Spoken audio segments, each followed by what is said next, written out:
Welcome to your spoiler-free guide to the Fourth Wing universe. Today is lesson 2, and we're going to be talking about the political structure that governs the world that the story takes place in. Our last lesson was geography, so if you're confused about any of these places, make sure you go watch that video, which is linked in this comment. Like I said in my last video, the continent has two main kingdoms. We have Navarre, which is in the blue, and we have Paramil, which is in the green, and they've been at war with each other for hundreds of years. Navarre is governed by a king. The reigning king in this story is King Tauri, and he rules from Kaldir City, which is in the Kaldir province. King Tauri has a few sons that we don't know much about yet, but the biggest thing and the most important thing to note is that he does have multiple male heirs.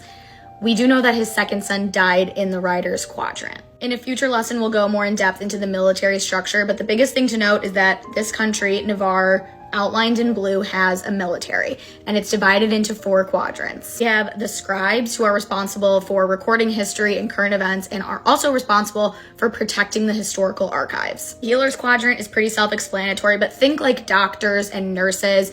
These are not people healing others with magic. It's like if you break your arm, it's going in a sling. The 3rd quadrant is the infantry, think foot soldiers, army. And 4th, we have the riders quadrant, and this consists of Navarrian citizens who are bonded to dragons. Riders are at the top of the military and social hierarchy because obviously nobody's gonna mess with a dragon. And we will be doing an entire riders quadrant lesson in the future. It's also important to know in the 600 plus years that Navarre has been a country, no king has ever been a rider. In lesson 3, we're gonna be talking more about the history of Navarre, how we got to present day, and what's going on in present day in our story. Make sure to follow along if you want to see more. Also save this video to reference in the future, and I'll see you in lesson 3.